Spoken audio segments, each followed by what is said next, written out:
Селям алейкум, хайрлах шамлар, добрый вечер. В эфире телеканала АТР вы смотрите марафон «Сейф АТР. Голос Крыма». Мая Бута в эфире. В студии для вас работаю я, Гульсум Халилова.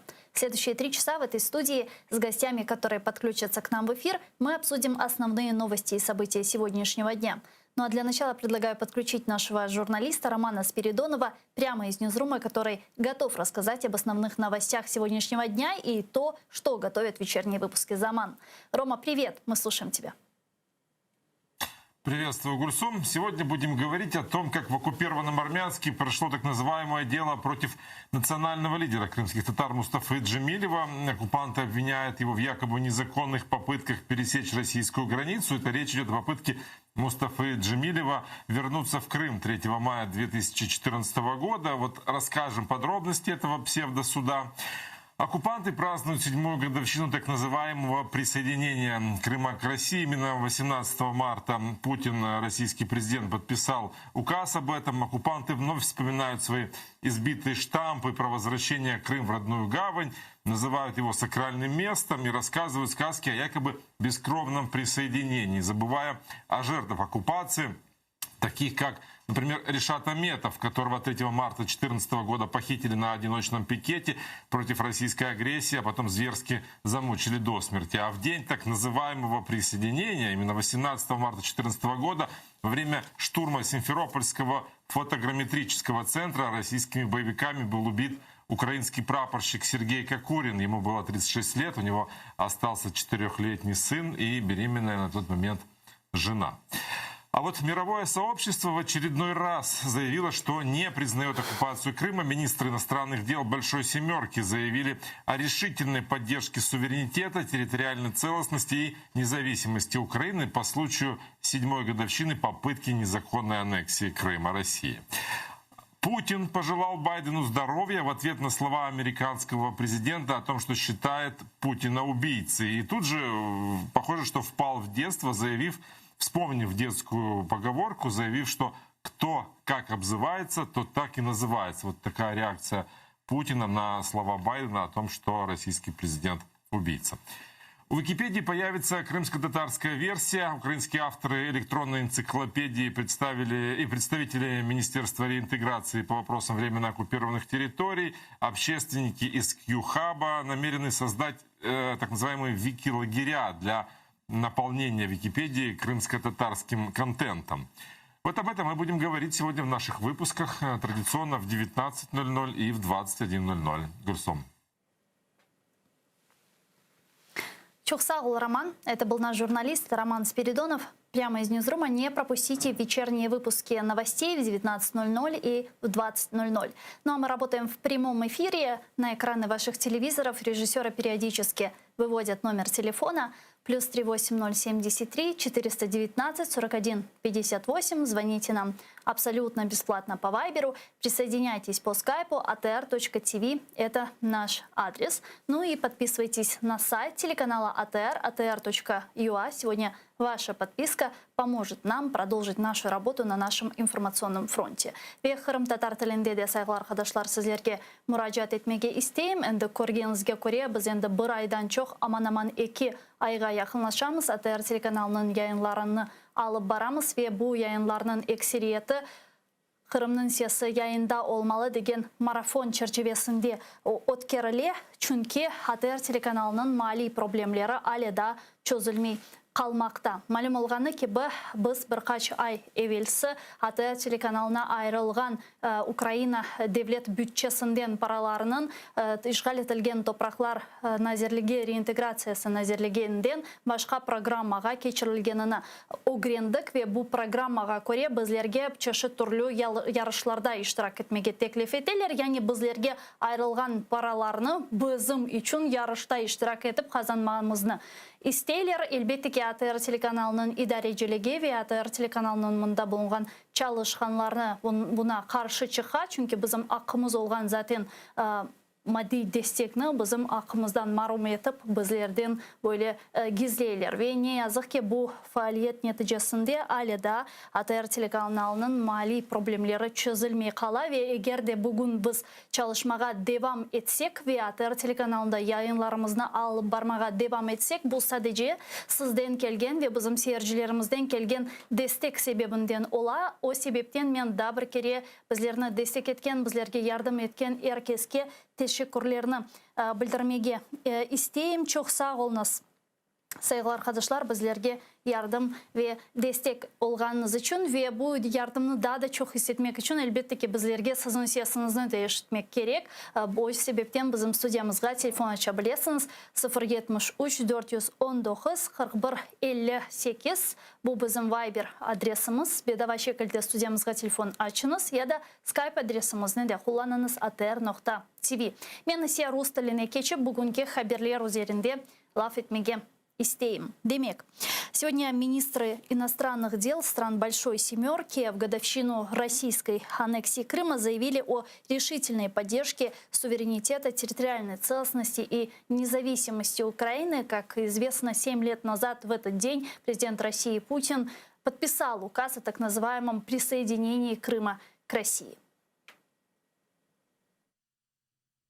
Сьогодні, через 7 років після незаконної анексії Росією Автономної Республіки Крим та міста Севастополя, ми підтверджуємо нашу непохитну підтримку і прихильність незалежності, суверенітету і територіальної цілісності України в її міжнародно визнаних кордонах. Ми беззастережно засуджуємо тимчасову окупацію Росією Автономної Республіки Крим та міста Севастополя. Спроби Росії узаконити її не визнаються і не будуть визнані. Ми засуджуємо порушення Росією прав людини на півострові, особливо кримських татар. Ми закликаємо Росію дотримуватися своїх міжнародних зобов'язань, надати доступ міжнародним спостерігачам і негайно звільнити всіх несправедливо затриманих. Также министры иностранных дел Большой Семерки поддержали инициативу создания крымской платформы. Президент Украины Зеленский назвал это жестом дружбы. Вот его цитата. Це справжній жест дружби – підтримати нашу ініціативу зі створення міжнародної кримської платформи для консолідації зусиль міжнародної спільноти щодо Криму і припинення російської агресії. Україна рухається до миру. А к нашему эфиру сейчас присоединяется Андрей Юсов, политолог, директор школи відповідальної політики. Політолог. Пане Андрію, вітаю вас. Селям алейкум. Вітаю вас. Пане Андрею, прошло 7 лет с момента так называемого референдума в Крыму. С каким багажом сегодня приходит Крым к 2021 году? Український і кримсько-татарський Крим приходить з надією, і ця надія не згасає. Більше того, власне, останні події і сьогоднішня заява Сімки лише підсилює цю надію. Сьогодні не лише Україна, не лише українці і кримські татари змагаються проти кримської окупації, а власне весь цивілізований світ, Європейський Союз, Сполучені Штати, всі провідні країни світу чітко дають знати, дають сигнал, що Крим буде повернуто і Росія заплатить за порушення міжнародного права, а міжнародне право, в свою чергу, має бути відновлено. Це, що стосується нашого наступу. Української політичної нації, кримські татари як невід'ємної складової політичної нації. А що стосується економіки, інфраструктури, безумовно, Крим під російською окупацією зазнає руйнації, зазнає деградації інфраструктурної, велика шкода для бізнесу, велика шкода для економіки, для екології. Півостров, ми знаємо зараз ситуацію з водою і ситуацію з незаконною забудовою, знищенням пам'яток. І найгірше, безумовно, це порушення прав людини, по суті, продовження політики ксенофобії, політики порушення прав людини за національною ознакою, за релігійною ознакою, від якої найбільше страждають в першу чергу кримські татари і українці, які проживають на півострові. Тобто це в'язниця, це концтабір, це військова база, на яку перетворює Путін український Крим, але питання часу, коли він повернеться до України, надія, ще раз повторюсь, зберігається, і для цього є всі підстави. Мы понимаем, что Крым для России – это дотационный регион. Вот насколько Крым утяжелил бюджет Российской Федерации и сколько ресурсов, собственно, забрали и украинские санкции, и международные санкции, которые Россия так бравурно не замечает, ну или просто делает вид, что не замечает? Російська Федерація, оскільки це не модерна, не сучасна економіка, ресурсна економіка, яка живе лише з того, що продає копалини, які викачали або видобули в власній землі, для Росії, для такої економіки, всі регіони Російської Федерації дотаційні. І, власне, найбільше дотаційна сама Москва, яка споживає левову частку російського бюджету. А будь-які геополітичні авантюри завжди диктаторам коштували дорого, а найбільше коштували дорого платникам податків країни, яка дозволяє собі порушувати міжнародне право. І історія з Кримом, і історія з Донбасом не виключена, тому що Путін платить не лише за Крим, який він начебто офіційно приєднав до Російської Федерації, але, власне, за утримання бойовиків, терористів і окупаційного корпусу на Донбасі, платить за Сирію, платить за всі свої авантюри. І мова йде сьогодні, експерти говорять про мільярди доларів, які витрачаються не просто щороку, а буквально щокварталу, а які могли би служити мирним цілям російської економіки і, наприклад, пенсіонерам, але, очевидно, пенсіонерам російським це не потрібно. Їм потрібно далі залякувати весь світ. І санкції коштують так само дорого, є непрямі втрати російської економіки, незароблені кошти, які вимірюються вже не просто в конкретних сумах, а в відсотках ВВП. І ось це найкращий показник. Російська економіка втрачає буквально в відсотках від власного розвитку, і її стагнація посилюється під тиском санкцій, тиском різних пакетів. І тут треба говорити окремо про кримський пакет санкцій, по санкціям по Донбасу, але також зараз додаються, ми знаємо, і ситуація з Навальним, і ситуація, очевидно, буде мати продовження стручанням Росії вибори президента Сполучених Штатів. Ці всі пакети будуть лише збільшувати навантаження і тягар на российскую экономику, на российский бюджет. Ну, а вот насколько все же вот эти существующие санкции, вот эти пакеты санкций, о которых вы говорите, они приближают деоккупацию полуострова и в какой перспективе? Потому что вот многие политики, эксперты, аналитики говорят о том, что персональные санкции, которые вводятся, они как бы неэффективны. Санкції носять накопичувальний ефект, і кожна окремо взята санкція чергова нам може здаватися незначною, малоефективною. Але якщо взяти до уваги, що ці санкції режим Путіна накопичує роками, і сьогодні це вже десятки різних санкційних пакетів за різними темами, безумовно вплив присутній. І зрозуміло, що Україна повинна нагадувати, наголошувати, показувати приклад і розширювати постійно санкційні пакети, переходити від персональних до галузевих і секторальних санкцій, закликати до цього Європейський Союз і Сполучені Штати. Але навіть ті санкції, які вже є сьогодні, працюють і вбивають режим Путіна повільно, так як колись західні санкції вбивали і душили Радянський Союз. Відповідно, гроші на армію Путіна все ще довго будуть залишатись. Але гроші на соціальний пакет для власного населення, їх буде ставати все менше і менше. Ми знаємо, що резервний фонд Росії вже, власне, вичерпався. І рано чи пізно це пряме питання до пересічного мешканця Російської Федерації. Чого він хоче? Їсти і жити в теплій квартирі, чи далі оплачувати імперські амбіції божевільного диктатора?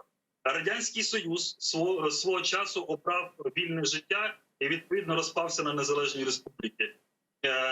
Думаю, що така доля чекає і Російську Федерацію, яка не захотіла жити у 21 столітті за відкритим світом, за новими правилами, новими законами, яка захотіла весь світ повернути 19 століття або на початок 20-го, криваві часи для всього людства, і для окремих народів, і для кримсько-татарського народу, для українського народу. Я думаю, що сучасний світ з такими фантазіями Путіна не погодиться.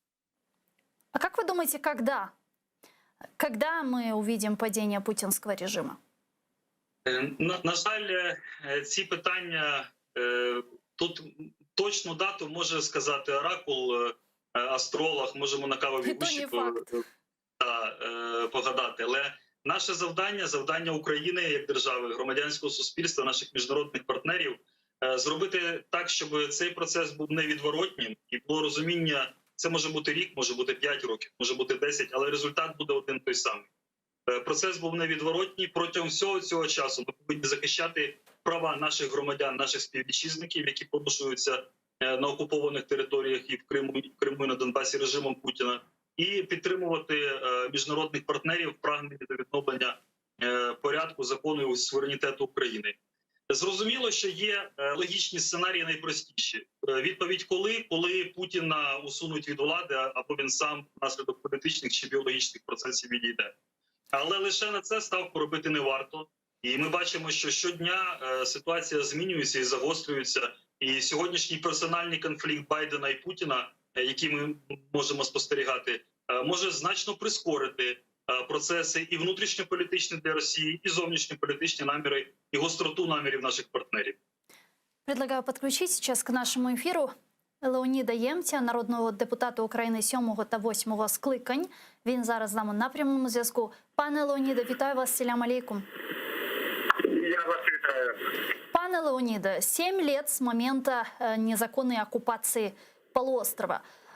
Какими успехами в направлении деоккупации полуострова может сегодня, спустя 7 лет, похвалиться Украина? Ще раз доброго дня. Власне, питання риторичне, тому що Крим залишається анексованим. Ситуація з правами людей на окупованій території, а тим паче з правами політично незгодних з окупацією і особливо з представниками кримсько-татарського народу, там жахлива. На даний момент, ми всі знаємо, Росія відмовляється виконувати рішення Європейського суду з прав людини. Якраз в цьому напрямку за часів ще каденції Петра Порошенка, і, власне, коли я був делегатом ПРФ, було дуже багато напрацьовано. Парламентська асамблея чітко в своїх резолюціях зазначила, що територія Криму була, є і залишається українською, але відповідальність за дотримання там прав людини і нанесення шкоди людям і їх правам несе саме країна-окупант. Чітко визначено, що це Російська Федерація, і Європейський суд з прав людини на базі цієї резолюції прийняв не одне рішення проти Росії, але Росія пішла шляхом прийняття рішення Конституційного суду свого про відмову і необов'язковість виконання рішень ЄСПЛ. І на сьогодні ми маємо ситуацію таку, що з кожним місяцем, з кожним днем там ситуація з правами людей погіршується. Тому Україна точно не має зупинятися в своїй роботі щодо тиску на Росію через санкції економічні і політичні. І ми бачимо, що європейські наші партнери стоять з нами тут поруч. Ми бачимо жорстку позицію країн Великої Сімки. Ми бачимо жорстку позицію сьогодні вже нового президента Сполучених Штатів. Ми знаємо, що Турція і пан Ердоган теж опікуються питанням захисту прав людини і кримсько-татарського народу, зокрема, на окупованому Криму. Тому тут потрібно продовжувати тиснути на Росію, потрібно поглиблювати санкції, і це єдиний шлях, окрім військового, щоб звільнити територію і наших людей, які там знаходяться в статусі заручників. Ну и плюс ко всему, мне кажется, важно отметить, что спустя 7 лет Украина наконец-то приняла стратегию по деоккупации и реинтеграции Крыма, в которой также идет речь о создании крымской платформы и ее работе. Вот как вы думаете, отыграет ли свою практическую роль крымская платформа?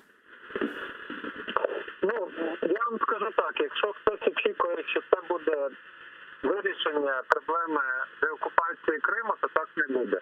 Якщо це використовувати, сподіватися на це як на інструмент додаткового тиску на Росію, то це може бути, але залежить не лише від позиції наших європейських партнерів, які сьогодні дуже чітко висловилися на цю тему, дуже багато залежить від активності і позиції української сторони. І тут я, на жаль, за останні 2 роки бачу, якщо хочете, спад інтересу в тиску на Росію з метою вирішення і звільнення окупованих територій Криму.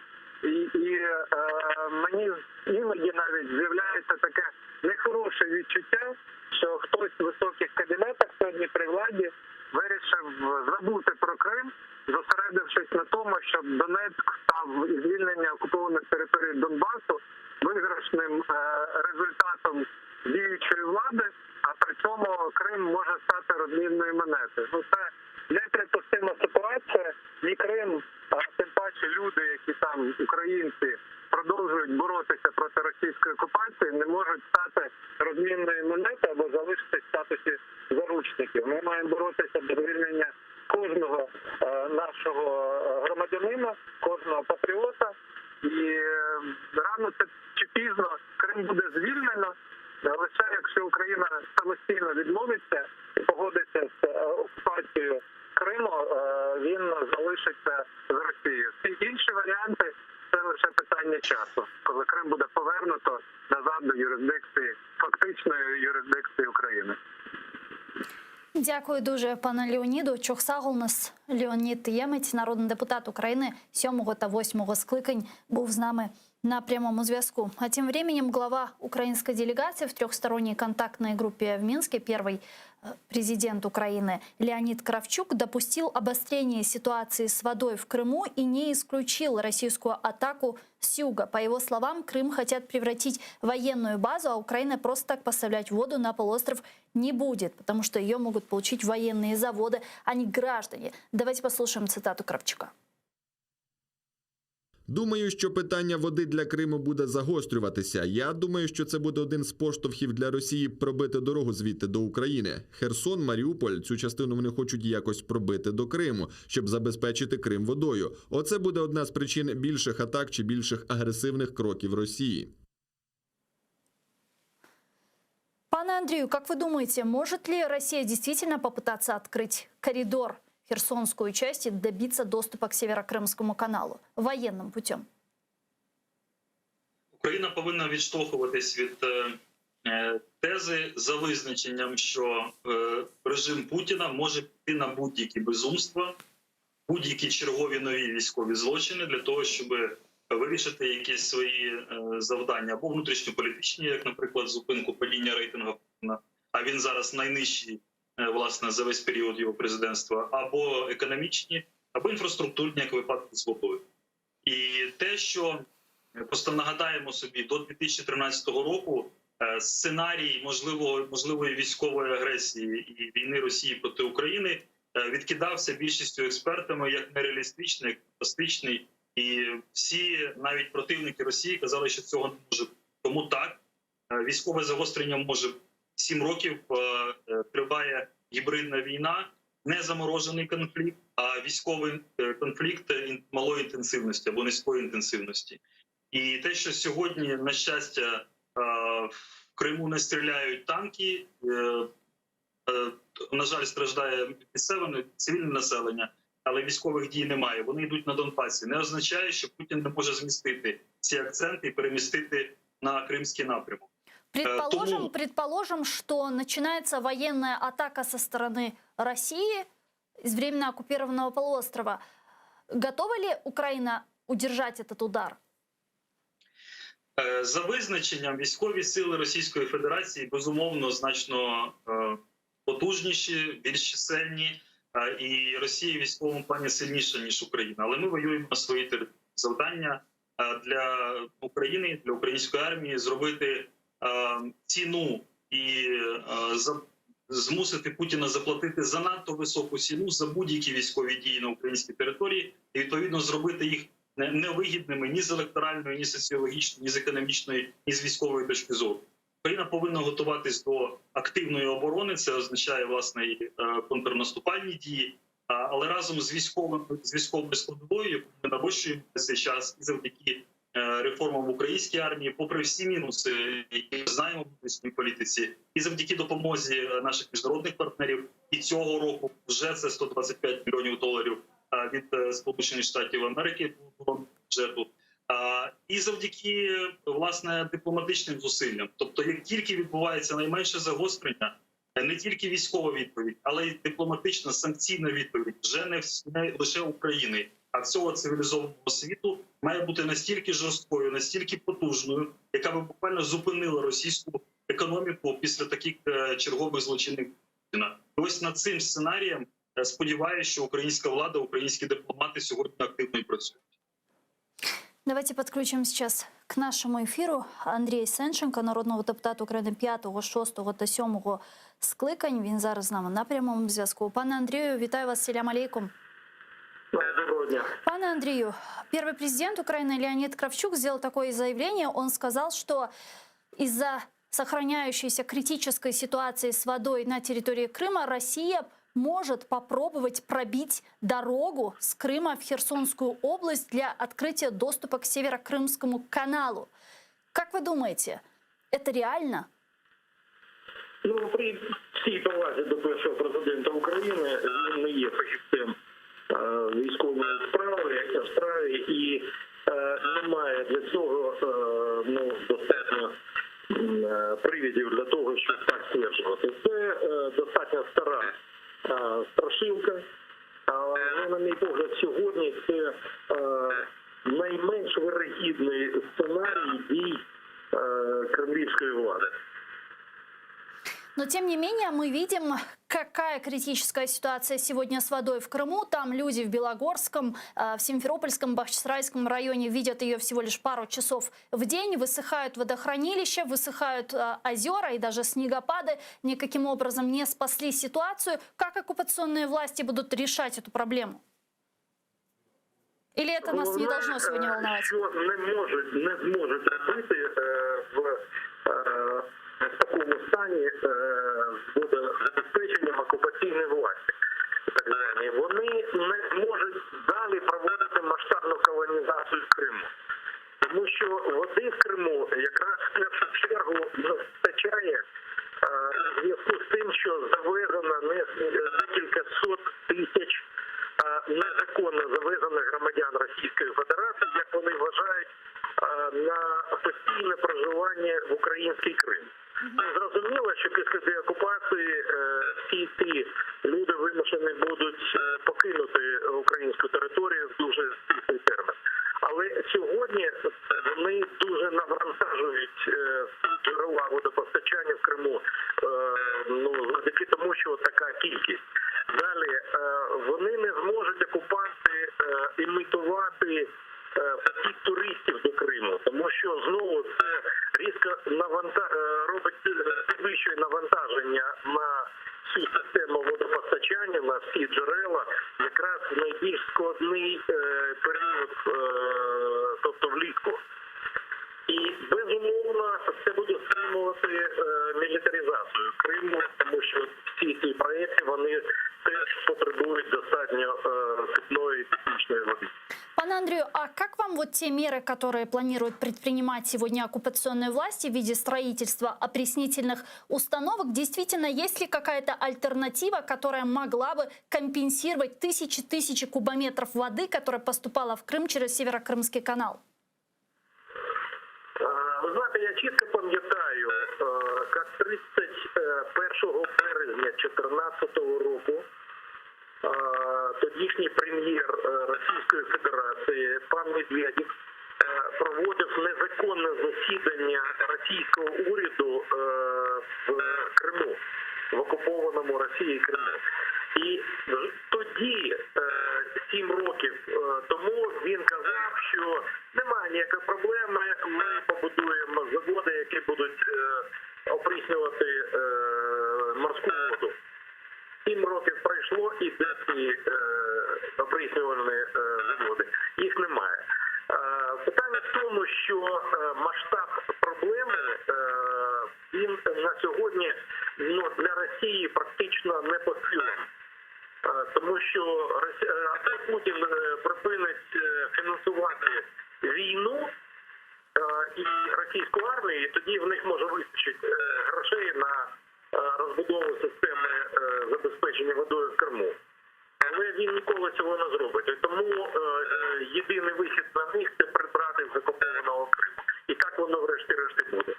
Дякую дуже, пане Андрію. Чохсагл у нас Андрій Сенченко був з нами на прямому зв'язку. Народний депутат України 5, 6 та 7 скликань. Пане Андрею, вот вы слышали сейчас нашу беседу. Действительно, сегодня, значит, такое интересное заявление прозвучало из уст оккупантов о решении строительства опреснительных установок в Ялте. Давайте послушаем оккупационного вице-премьера так называемого правительства Крыма Евгения Кабанова. По Ялте уже начали проектировать. Контракт планируется заключить в июне. Срок реализации – конец 2022 года. Давайте підключимо ще к нашому ефіру Семена Кабакаєва, громадського діяча, голови громадянського об'єднання «Безпека та взаємодія в Україні», координатора громадянської ініціативи «Стоп терор» з 2014 року. Пане Семене, вітаю вас, селям алейкум. Добрый вечер, витаю. Мы видим, что на территории Крыма остается критическая ситуация с наполнением водохранилищ. Озера высыхают, водохранилища высыхают, и вот оккупанты сейчас планируют строить там опреснительные установки. Как вы думаете, спасет ли это ситуацию? Ну, якщо вони будуть побудовані в належній кількості, і ця кількість може забезпечувати мешканців Криму і військові бази водою, то безумовно врятує. Питання в тому, чи є спроможність Російської Федерації побудувати установки з такими технологіями, принаймні з цієї інформації, яку я маю зараз. Тільки декілька країн в світі мають такі технології, там французи, Ізраїль, якщо я не помиляюся, і ці країни не бажають ділитися цими технологіями з Російською Федерацією. Звичайно, це питання вже дипломатії. Якщо російські дипломати зможуть переконати інші країни в тому, що їм треба надати деякі технології або деякі деталі до цих установ, то це буде реально. І тут питання... Но это будет опять международный скандал, пане Семене. Помните, как было с турбинами Siemens? То есть для строительства этих установок нужно получать зарубежное оборудование, а Крым находится под санкциями. Ну, безумовно, я саме про це хотів сказати, що тобто у нас є вже випадки цього, і тут треба, щоб влада належно реагувала. І в той час Петро Порошенко і команда МЗС дуже добре зреагували. Зараз нам треба так само реагувати. Всі ці дані стосовно цих деталей і технологій у нас є, і в принципі вони не засекречені. Це з відкритих джерел це можна дізнатись. І тому головна мета повинна бути якось перешкодити Російській Федерації це зробити. А от як саме це буде зроблено, чи це за рахунок там партнерських відносин буде, чи це шляхом переконання, оце лежить завдання якраз на Міністерство закордонних справ і безпосередньо на Володимиру Зеленському як головному дипломату нашої країни. Давайте вместе обсудим следующую новость. Сегодня генсек НАТО Ян Столтенберг заявил, что Альянс продолжит усиливать свое присутствие в Черноморском регионе за оккупацию Крыма и за то, что Россия использует для наращивания военной мощи. Вот его цитата. Безпека Чорного моря є пріоритетом для НАТО і Грузії, і ми стурбовані триваючим нарощуванням російської військової потужності в регіоні. Росія використовує Крим для перекидання військ в Чорне море, і тому ми працюємо над посиленням нашої присутності в Чорноморському регіоні. Пане Семене, как вы считаете, вот прошел ли тот процесс переосмысления визии НАТО вот по прошествию этих 7 лет после милитаризации полуострова Крыма и после того, что там чинит сегодня Россия? То есть понимают ли уже в НАТО, что пришло время как бы отыгрывать ту же роль, которую они отыгрывали во время холодной войны с Советским Союзом? Це дуже складне питання, насправді ви задаєте. Я б його поділив на дві частини. Чи є усвідомлення, так, чи прийшло воно усвідомлення з 2014 року? Це перша частина, і відповідь дуже коротка і зрозуміла. Так, це усвідомлення прийшло, і тепер іде підготовка у кожної країни до можливої агресії або інформаційних війн і так далі. Тобто це дуже довга тема, тут можна говорити, як Північно-Атлантичний альянс до цього готується. А от наступне питання, чи готово НАТО втручатись і допомагати Україні забирати Крим, забирати окуповані території? Тут я, це моя точка зору, я не претендую на останню інстанцію, але з тієї інформації, що в мене є, ніхто до цього не готовий. Вони навіть не знають, як вони до кінця будуть реагувати, якщо, наприклад, розгорнеться якась умовна російська весна на території там Латвії, Литви, Естонії. Тобто, як вони будуть діяти? При тому, що критична інфраструктура військова, вона почала будуватися тільки 2 роки тому для перекидання військ в країни Східної Європи. Тому це дуже, знаєте, тонке питання. Ніхто не хоче цього, ніхто не хоче війни, ніхто не хоче війни, саме що головне, з ядерною державою, як Російська Федерація. Але якщо Північно-Атлантичний альянс, як в принципі Організація Об'єднаних Націй, буде ковтати ті викиди з боку Російської Федерації, ті провокації, які постійно відбуваються, до речі, в країнах Балтії, кожен рік то літаки залітають на їх територію, то ще щось відбувається, то якісь настрої підживлюються, то через телеканали там російські вкидаються інформація. Тобто, ведеться на всіх фронтах війна. Якщо НАТО і надалі не буде на це реагувати, так послухайте, Путін і взагалі російська еліта, це ж як уособлення маніяка. Йому чим більше даєш і не включаєшся, тим більше він буде забирати. Тому якщо не буде кроків жорстких прийнято там найближчі декілька років, а будуть просто заяви і невеличкі там посилення, воно нічого по факту не дасть. І ми можемо подивитися на наш досвід.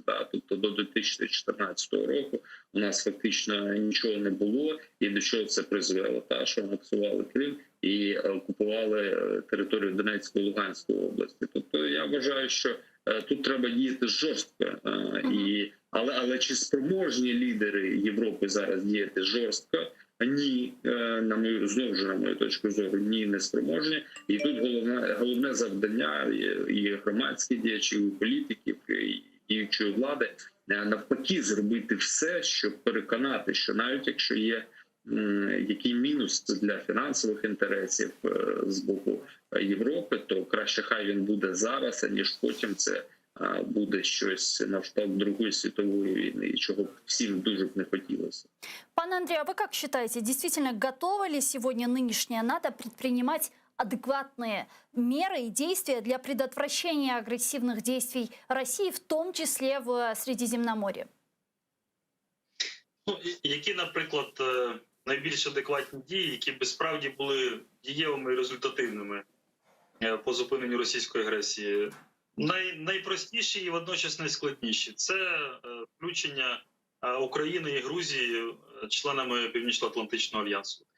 Це дало би 100% гарантію від прямих військових зазіхань Російської Федерації подальших.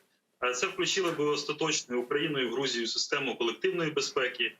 І однозначно це вже, як професор Преображенський казав, така бумажка, окончательна бумажка.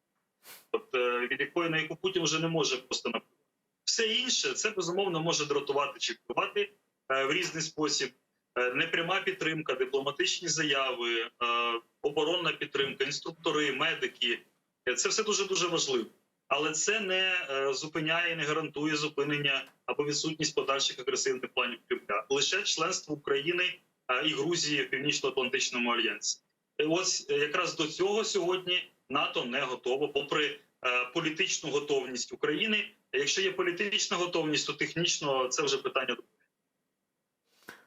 Пане Семена, вы согласны? Вот пан Андрей говорит, НАТО хоть и не готово, а действительно, а Украина, а мы готовы? Хорошо, политическое желание есть и даже закреплено в Конституции Украины.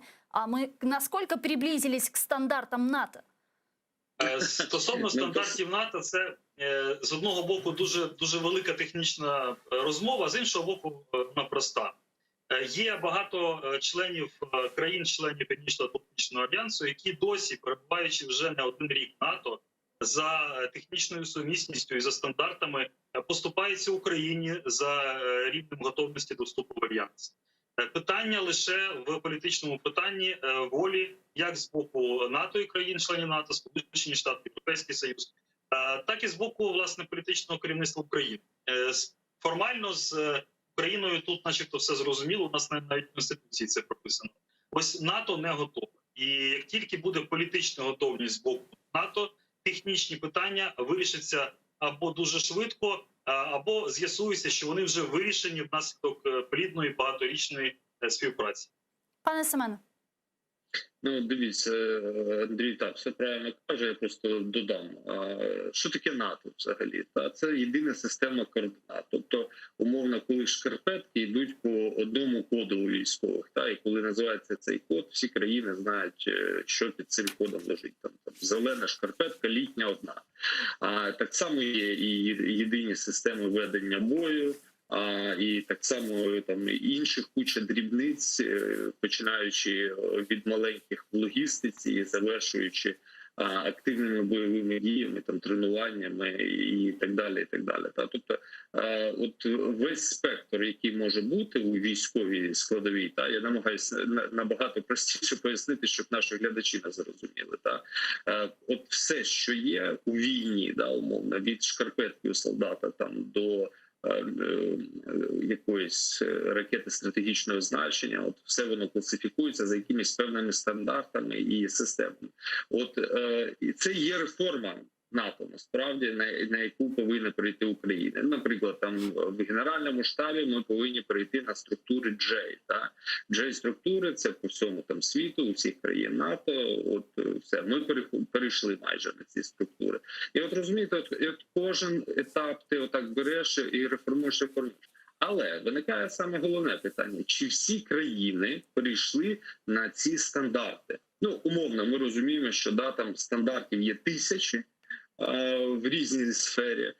Чи всі країни перейшли от умовно там на ці всі там стандарти? Ні, не всі. Тобто ми беремо там приклад Туреччини, умовно. У Туреччини не всі стандарти НАТО прийняті, але Туреччина як стратегічно важлива країна по стримуванню, вона в НАТО і відчуває себе дуже добре. Чи повинні ми прям прийняти всі стандарти, і сказати, от ми все прийняли, от завтра нас приймайте? Та ні, так не буде. Це і політичне рішення, що саме головне.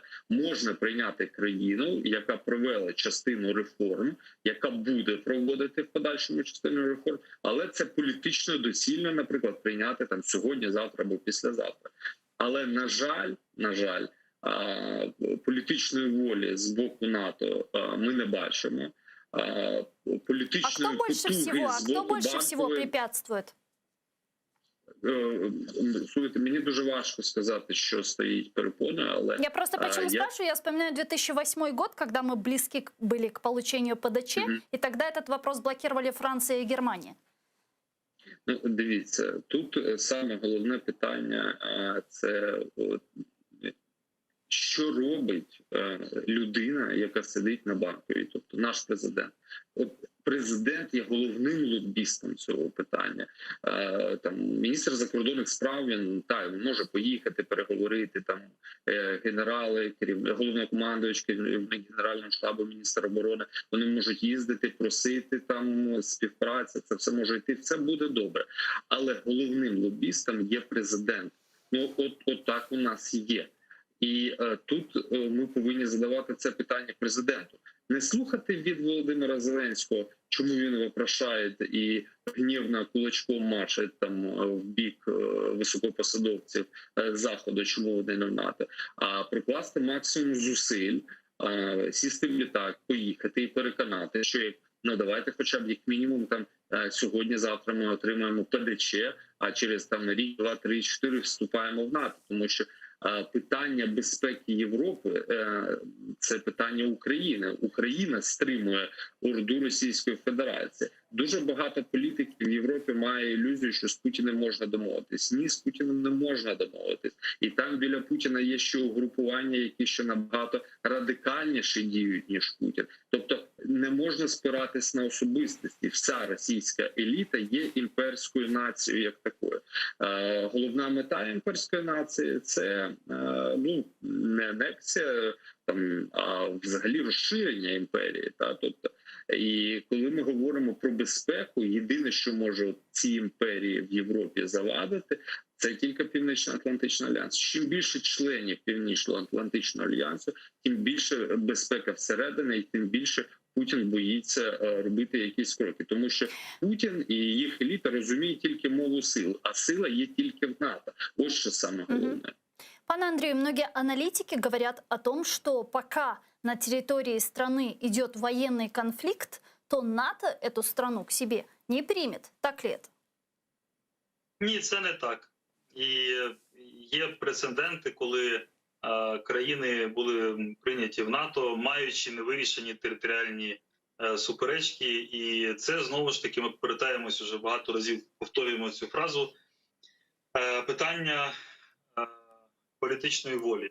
Питання Криму і Донбасу при вступі в НАТО вирішується в наступний спосіб, що ухвалюється рішення про те, що не буде вирішено питання Криму і Донбасу в військовий спосіб, і війська НАТО не будуть задіяні в будь-якій військовій операції по цим територіям. Цього достатньо. І нагадаємо, що мова йде про відсіч від агресії. Тому мова буде йти про те, що війська НАТО і, в принципі, блок і альянс в цілому будуть задіяні лише в тому випадку, коли ми говоримо про Україну і Грузію, якщо на ці території, ці країни будуть здійснені нові атаки і нові військові дії з боку Російської Федерації. Тому питання по Криму і Донбасу може бути лише відмовкою або таким нещирим аргументом з боку тих, хто насправді не хочуть протидіяти Путіну серйозно, а хочуть продовжувати загрібати жар руками України і руками Грузії. Власне, це ті дві країни в відкритій фазі окупація знаходиться російськими агресорами. Тому ні, такого аргументу немає. І я думаю, що і українські правники, міжнародні правники, військові експерти і дипломати можуть фахово відстояти саме цю позицію. Якщо в провідних країн НАТО буде сформована політична воля, в першу чергу ми говоримо, безумовно, про Сполучені Штати, про Німеччину, про Францію, то це питання можна буде легко вирішити. Дякую вам дуже, пане Андрію. Чохсагл у нас. Андрій Юсов був з нами на прямому зв'язку, політолог, директор школи відповідальної политики. Пане Семене, давайте с вами продолжим обсуждать эту тему и обсудим еще Донбасс. Сегодня президент Зеленский сказал, что в ближайшее время уже будет понимание того, когда пройдет встреча лидеров стран Нормандской четверки, но Украина готова встречаться на высшем уровне со всеми сторонами этого формата. Вот его цитата. Я вважаю, що найближчим часом має з'явитися розуміння, коли відбудеться зустріч лідерів Нормандської четвірки. Але паралельно я готовий зустрічатися окремо з усіма лідерами Нормандської четвірки і з лідерами інших країн, які підтримують незалежність України, щоб війна на Сході закінчилася. То есть, по сути, Зеленский не исключает встречу тет-а-тет с Путиным? Послухайте, пройшло фактично 2 роки з того моменту, коли Володимир Зеленський обіцяв, що він з Путіним посередині зійдеться. Прийшов рік з першої зустрічі в нормандському форматі. Скажіть мені, будь ласка, що ця зустріч дала щось? Щось відбулось позитивно? Та ні, нічого не відбулось. Если даже по пунктам пройтись коммюнике, то, к сожалению, ни один пункт не выполнен. Там імплементована якимось чином формула Штайнмайєра, відведення війська тим чи інакшим способом. Тобто якісь негативні речі відбулись так чи інакше. Намагався Єрмак легіментизувати окупаційні адміністрації як незалежні. Тобто негативні речі були, і нам доводилось виходити на акції в тому рахунку на банку, щоб протистояти таким загрозам з боку керманичів будівлі на Банковій. Але послухайте, ми от з вами 7 років говоримо про одне і те саме. От поки Путін не захоче, нічого не відбудеться. Зеленський не зробив він нічого для того, щоб Путін це захотів. Путін захоче умовно віддати назад окуповані території Донецької та Луганської області тільки у випадку, наприклад, виконання його умов. Які це умови, ми можемо з вами тільки здогадуватись. Віддати Крим, наприклад, там прийняти статус російської мови, і далі по списку того, що вони хочуть змінити в Україні. І саме головний пункт того, щоб Україна залишилась сателітом Російської Федерації, як це було фактично до 2014-2014 року, коли тут був Янукович. Тобто, щоб все було добре. Чи зможе Володимир Зеленський переломити хід історії і вирішити питання війни на Донбасі? Та ні, не може. Він вже цього не зробив, вже 2 роки пройшло, вже час втрачений. Нічого не відбудеться. Тобто Володимир Зеленський, я не скажу, що він втратив свій шанс, він просто збрехав. Тому що він розповідав, що він це дуже швидко все зробить, і тільки там треба зустрітися, поговорити. Він не розумів, або розумів свідомо, нам всім казав неправду, що ми розуміємо, що з Путіним так не вийде. Ми це все розуміємо. І тут тепер головне питання: що робити далі? От погрався він, погрався долями людей, країни 2 роки.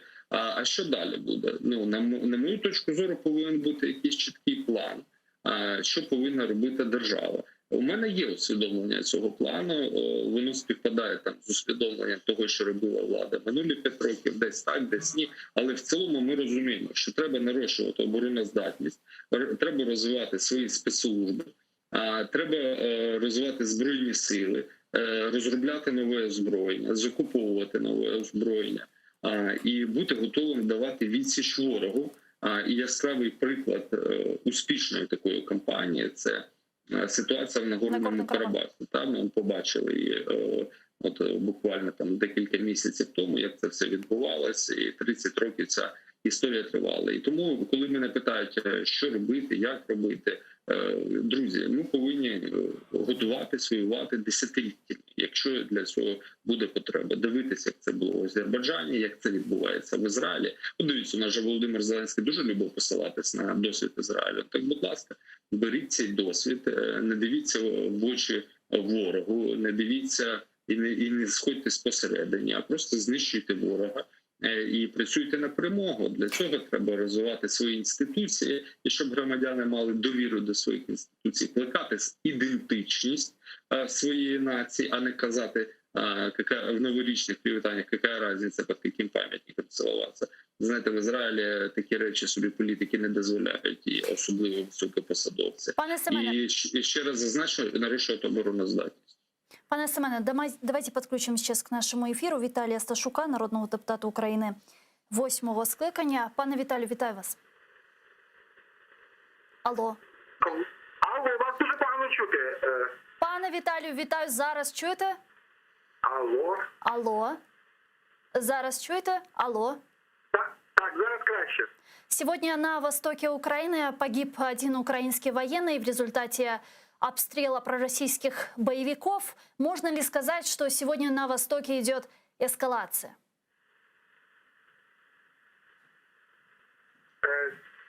Треба розуміти, що очевидно це можна назвати ескалацією, тому що ми отримуємо повідомлення про збільшення кількості обстрілів, зростає кількість українських військових, які отримують поранення внаслідок цих обстрілів. Тобто це, звичайно, є ескалація. Але оцінити, наскільки ця ескалація може бути масштабована надалі, я думаю, це не просто.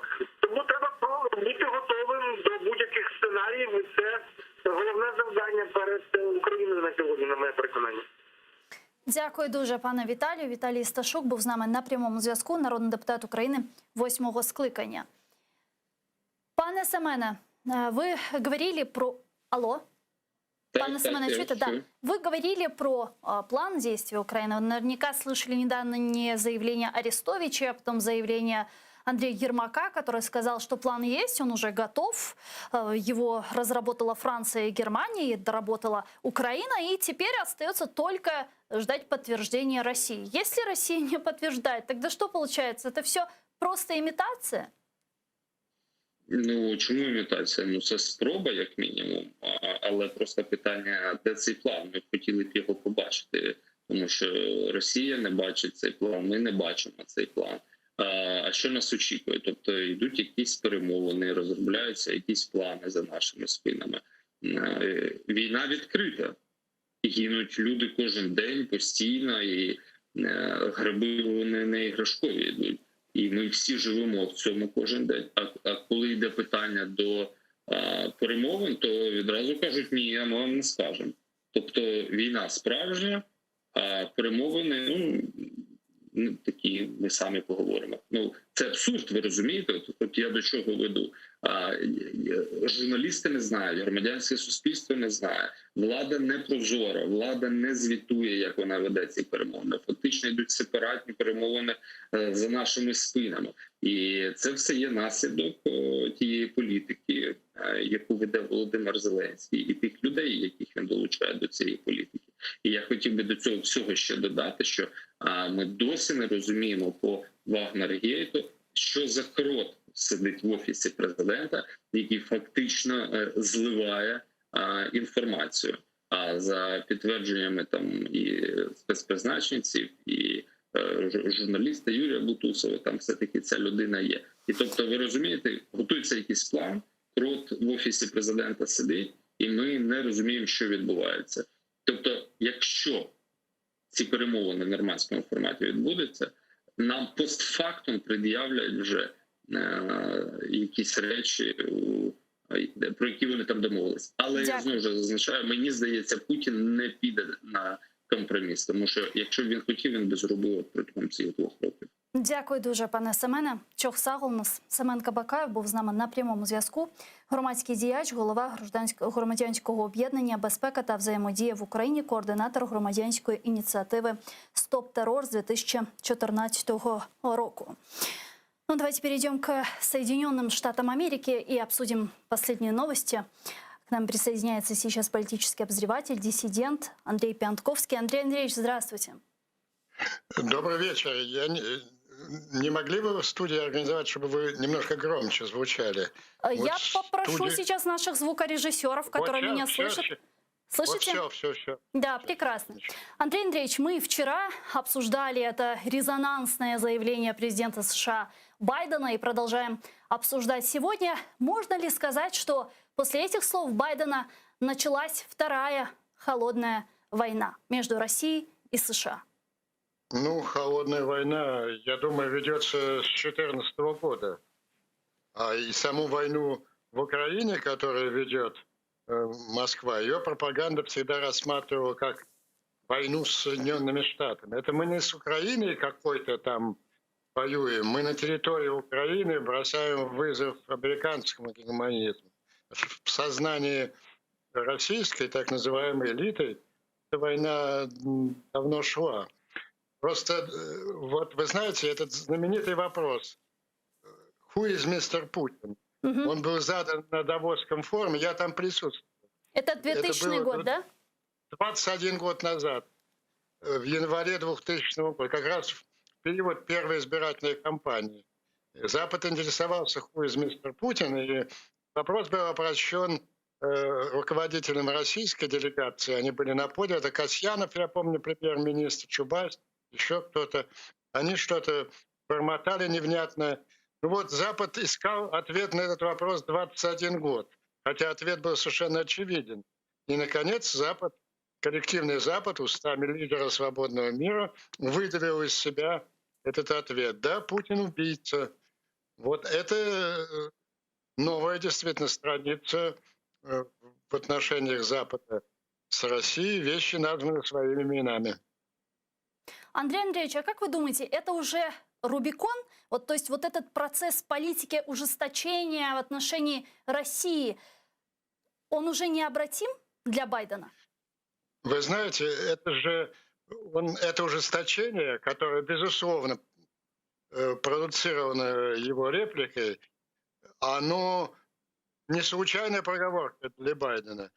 Очень важно было подчеркнуть, ведь мы сейчас находимся в процессе так называемого Гляйвица.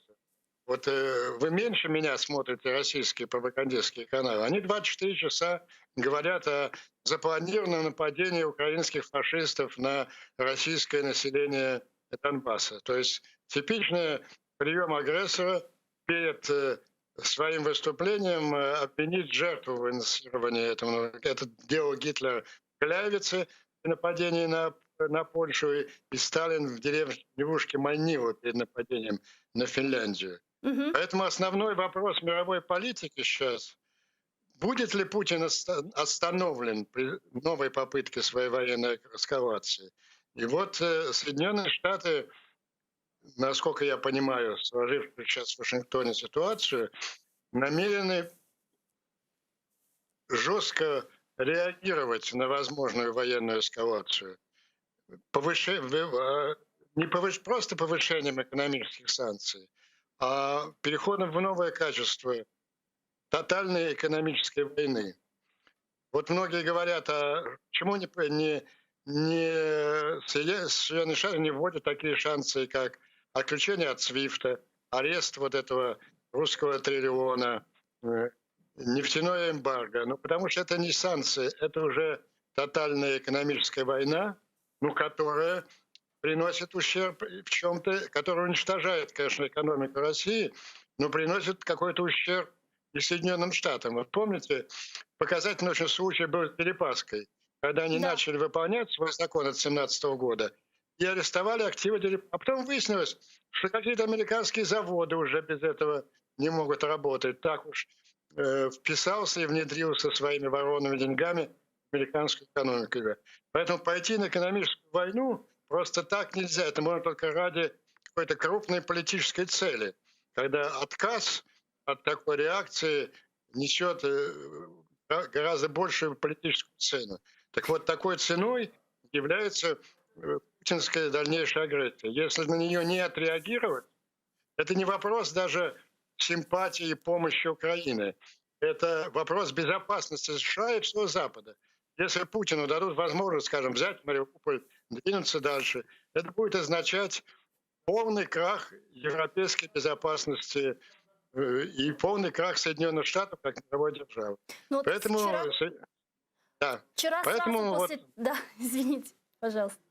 Да, пожалуйста, вы будете. Вчера сразу после того, как Байден анонсировал санкции из-за вмешательства России в выборы Америки, курс рубля упал. Вот как вы думаете, конкретно какие могут быть это санкции? Возможно, вы знаете из своих американских внутренних кругов, возможно, у вас есть какой-то инсайт.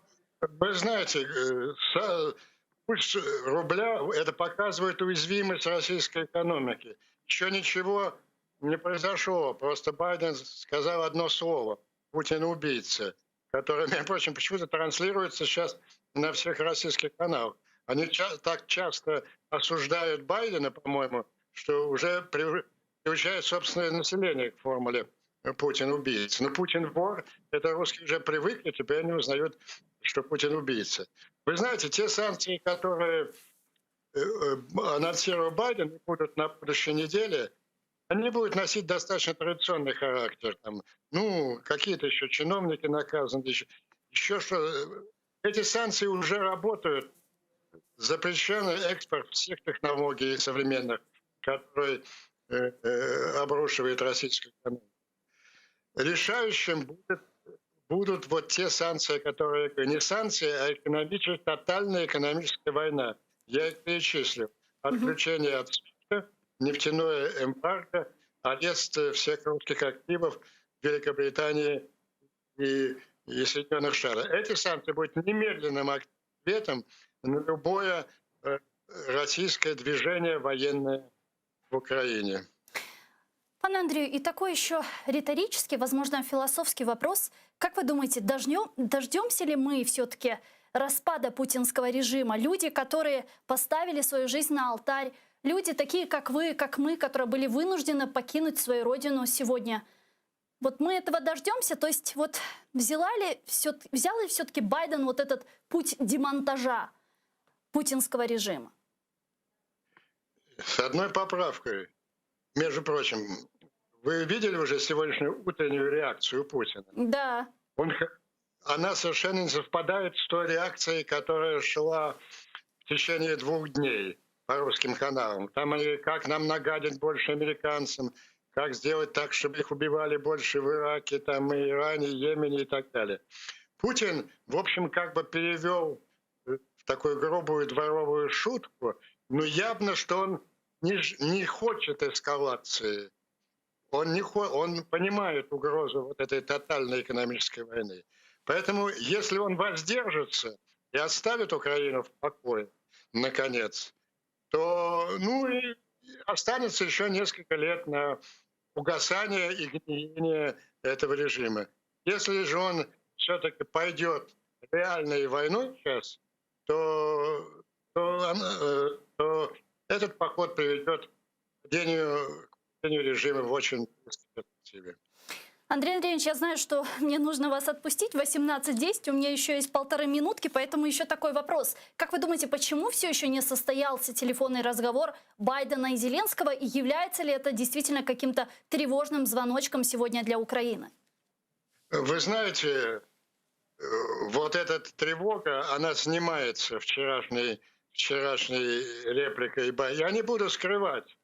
В Вашингтоне есть симпатизанты Москвы, и они пытаются как-то смягчить вот этот ответ Соединенных Штатов на возможную реакцию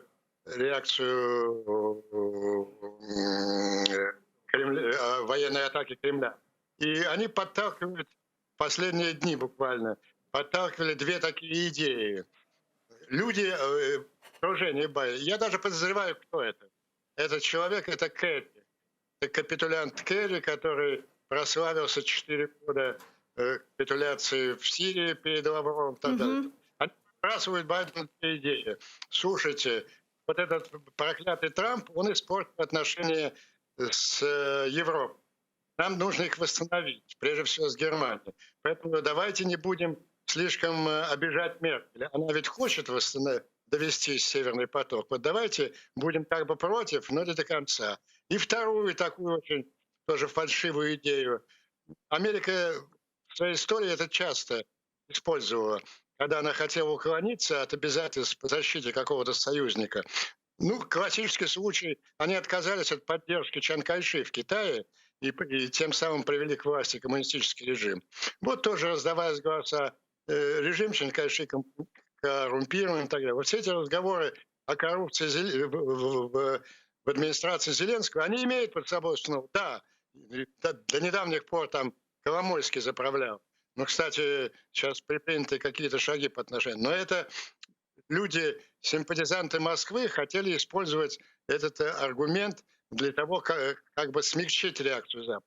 Но вот преступление Байдена, мне кажется, завершает эту дискуссию внутри его администрации. Он поставит точки. Он будет сопротивляться убийце, готовящемуся к самому своему масштабному военному преступлению, войне против Украины откровенной, будет сопротивляться очень резко.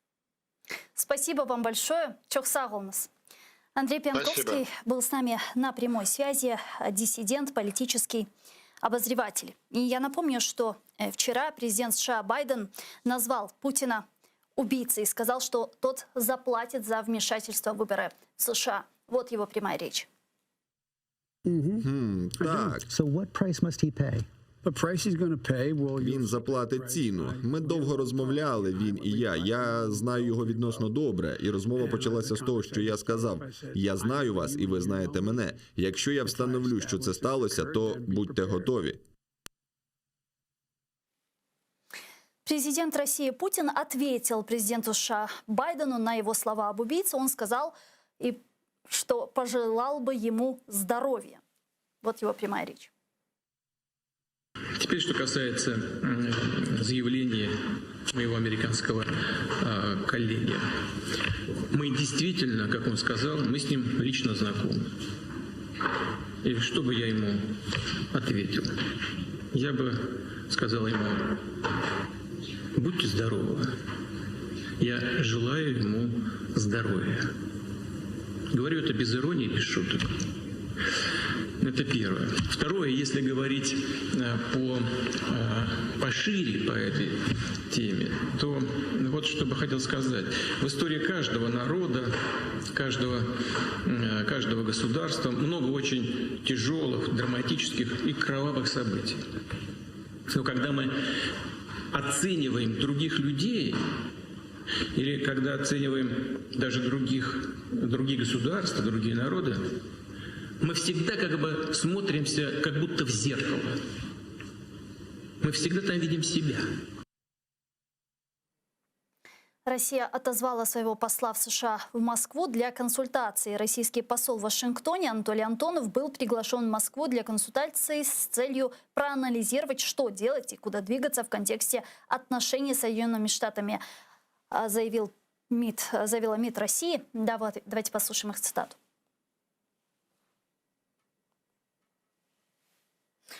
А мне подсказывают, что у нас с нами сейчас на прямой связи политолог-международник Дмитрий Левусь, которого я предлагаю подключить и обсудить последние эти события. Пане Дмитро, вітаю вас, селям алейкум. Да, доброго вечера всем. Доброго вечера. Чем закончится перепалка между Байденом и Путиным? Насправді тут, знаєте, не перепалка між Байденом і Путіним. Все ж таки варто говорити про, так сприймати це трохи серйозніше. Хоча, знаєте, реакція Путіна, вона така, що я так подивився вже, як на нього відреагувало українське експертне середовище з цими всіми обзивалками, да, кричалками дитячими, які позгадувалися. Тобто ми бачимо, що Путін вже не той. Ми бачимо, що Путін, більше того, немає у нього якоїсь можливості якось там відреагувати. І більше того, от ця його поведінка, ну, він втрачає, да, свої можливості, ті, які у нього вже були. З огляду на те, як взагалі розвиваються відносини між Сполученими Штатами та Російською Федерацією, от цей відклик, ну, посла з Росії з Вашингтона, в принципі, це ледь не єдине, що у них залишилося в арсеналі. То я думаю, що насправді там якогось серйозної відповіді від Російської Федерації очікувати не варто. Тим більше, що якщо подивитися на те, що відбувається в більш широкому контексті, да, то ми бачимо, що є заява Британії з приводу там бажання розширити свої ядерні збройні сили, да, тобто з 180 бойових припасів зробити 260, причому в документі, який це обґрунтовує, да, йдеться про що? Про те, що супротивник це супротивник Російська Федерація та Російська Федерація та Китай. Інший момент. Сьогодні ж заява країн G7 на підтримку України, на підтримку щодо ситуації навколо Криму. Підтримка Кримської платформи, яку започаткували президент Зеленський, про яку говорив, підтримка взагалі ставлення українського до цього питання. Туди входять і Сполучені Штати, туди входять і Велика Британія. Тобто, якщо дивитися в більш широкому контексті, то це не перепалка між двома президентами, там, як один сказав, ніби не подумавши, другий образився як дитина, і є, до речі, дуже подібне відео 10-річної давності, там, коли Путін уже застосовував саме цю, хто так називається, так обзивається, сам так називається. Ми вже про це говорив, до речі, на самому високому рівні. Тож ми бачимо, що дещо його можливості і здібності дещо перебільшені. У нього доволі обмежений не репертуар, такий механізм, інструментарій да, Я і от, сприйняття світу. Я вот знаете, почему спросила? Мне просто вот интересно, будут ли в будущем сравнивать это интервью Байдена с фултонской речью Уинстона Черчилля? То есть в то время, когда мы живем, когда всякие смыслы обесцениваются, не канет ли в лету вот это слово и вот это выражение Байдена? Я гадаю, що насправді воно залишиться однозначно. Воно вже залишило слід в історії. Чому? Тому що, заява про те, що я там вважаю президента країни як певним чином другої потуги в світі, там можна так говорити, вбивцю, хоча він в принципі погодився з такою оцінкою Байдена. Це з огляду на дипломатичний протокол, на інші речі, це насправді все ж таки такий доволі вагомий аргумент для того, аби залишитись в історії. Я знову ж таки погоджуюся з паном Піантковським, теж зараз говорив. І дійсно це певним чином і підбиває риску перед нашими цими сумнівами. Чи залишаються Сполучені Штати з Україною, чому Байден не дзвонить Зеленському? В принципі, це можна так і трактувати в тому числі і як підтримка України, і це однозначно. Тобто Сполучені Штати, вони зайняли свою позицію. І крім того, якщо повертатись до цього дзвінка, чому дзвонив, не дзвонив, за великим рахунком це не було та й не є наразі настільки аж важливо, щоб говорити про це. Все ж таки політика Сполучених Штатів, вона будується трохи по-іншому. І я, гадаю, що це теж Байден, хоча і є людиною таких старих часів, людиною, яка має досвід ще тієї холодної війни і, до речі, переможної холодної війни, і тоді, коли Путіна ще й не було, і близько біля політики, він все ж таки десь, ми бачимо, що саме цією, до речі, заявою, що він, по-перше, не злякався цієї можливої якоїсь відповіді з боку Росії. Чому? Тому що все ж таки механізми у неї доволі обмежені. Це не Радянський Союз. Налякати Сполучені Штати ядерним шантажем теж не надто виходить, бо наразі нинішня російська еліта, вона ще набагато більше вбудована в цей глобальний світ, який є. Діти живуть там, капітали всі там, майно там. І інший момент, Байден змінюється. Теж він відповідає на виклики часу. Тобто ми говорили про те, що Трамп був такий суперсучасний президент, а Трамп, який користувався Твіттером і часто густо заміняв цими технологіями якісь старі важелі впливу, старі важелі керування. А Байден, ми бачимо ж теж, він людина консервативна, але як бачимо, що він в змозі зробити, принаймні на рівні заяв, він дуже сучасний в цьому плані. Ну а если не на уровне заявлений, Байден вчера ведь анонсировал новые санкции в отношении России за ее вмешательство в выборы США. Как вы думаете, какие это будут санкции, насколько они будут эффективными?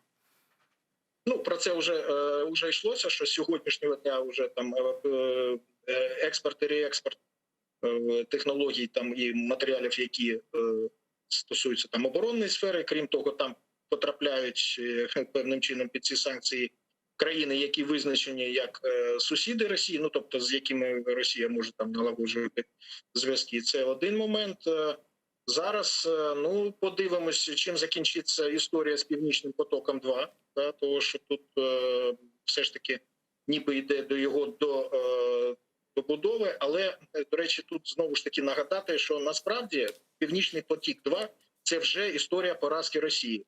Просто ми всі забуваємо, коли він мав бути введений вже в експлуатацію. Це був Да, в експлуатацію. 2018 рік, да? Тобто там мова йшла кінець 2018-го, 2019. Ми зараз в 2021 році. Вони не могли цього зробити там спочатку з технічних якихось причин, потім втрутилися ці санкції, які накладені, до речі, через агресію проти України, через окупацію Криму. Тобто навіть якщо зараз він не буде добудований, там врешті-решт, я, до речі, так припускаю, що можливо це і станеться, то це вже історія поразки. Чому? Він вже вийшов набагато дорожчим, ніж вони розраховували. Це одне, це те, що треба Україні. Він вже вийшов такий, що через нього втрачається авторитет. І тому, але те, як от наразі його почала підтримувати, якась пішла підтримка в Німеччині, то в принципі, я гадаю, ну так, можливо це станеться. Але я не думаю, що це той момент, якого треба дуже сильно нам лякатися. И вы несколько раз упомянули про возможный телефонный разговор Байдена и Зеленского, который все еще не состоялся. Как вы думаете, чего ждут сейчас от нас американцы? Ждут ли чего-то?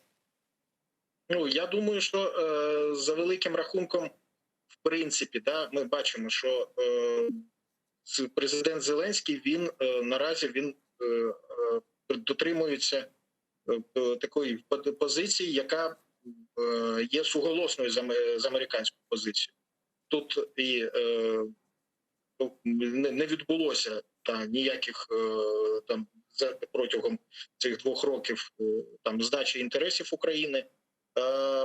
От знов повертаючись до політики, там якось спрямоване на деокупацію Криму, так, там є про що говорити там щодо, наприклад, щодо стратегії, але, наприклад, ну тим не менше, Кримська платформа – це та річ, яку підтримали і американці, і підтримала взагалі Велика Сімка, і інші партнери, в тому числі і Туреччина, да, там вже взагалі робота на рівні міністрів оборони, міністрів закордонних справ.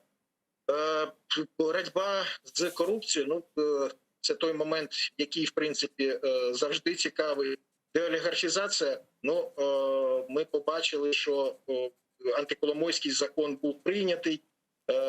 Зараз, ну, бачите, навіть от пан Андрій Піанковський теж зазначив, що американці, ну, як він вважає, що американці сприймають так, що раніше Коломойський мав більший вплив на Офіс президента, зараз цього немає.